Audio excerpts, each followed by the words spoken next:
Assalamualaikum warahmatullahi wabarakatuh. Baiklah, saya di sini akan menyampaikan teori perminatan Islami yang disusun oleh rekan saya dari dengan NIM 2021 01 008 dan saya sendiri Rusman Supatrik 2021 01 008. Rekan saya Sanan Mudawim 2021 01 015. Amrizal 2021 01 025. Baiklah, di sini saya akan memaparkan teori perminatan Islami, pengertian hukum dan teori perminatan. 1. Pengertian perminatan. Pengertian perminatan yang dikutip dari pendapat Muhammad pemerintah adalah banyaknya jumlah barang yang diminta pada suatu pasar tertentu dan dalam periode tertentu 49.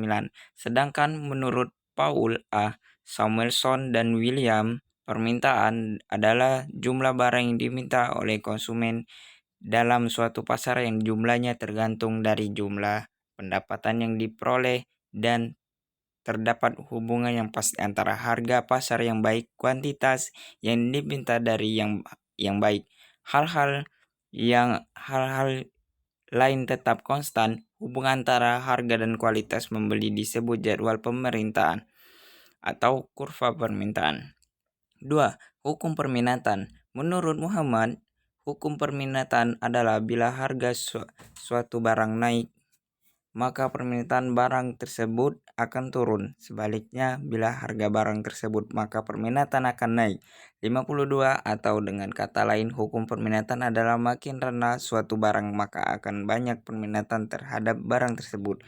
Sebaliknya, makin tinggi harga suatu barang, maka semakin dikit permintaan terhadap barang tersebut. Dari pengertian di atas, jelaskan bahwa permintaan itu sangat dipengaruhi oleh harga barang itu sendiri. Hal tersebut bisa terjadi karena kenaikan harga menyebabkan tinggi rendahnya permintaan. 3. Teori permintaan. Menurut Muhammad, teori permintaan adalah perbandingan lurus antara permintaan terhadap harganya, yaitu apabila permintaan naik, maka harga relatif akan naik. Sebaliknya, bila permintaan turun, maka harga relatif akan turun. 54. Menurut Sandono Sukirno, teori permintaan menerangkan tentang ciri hubungan antara jumlah permintaan dan harga 55.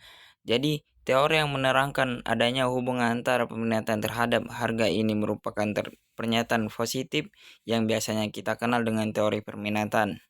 Teori permintaan itu ialah perbandingan lurus antara permintaan terhadap harganya. Apabila permintaan itu naik, maka harga itu juga relatif akan naik. Begitupun sebaliknya, apabila permintaan itu turun, maka harga relatif itu juga akan turun.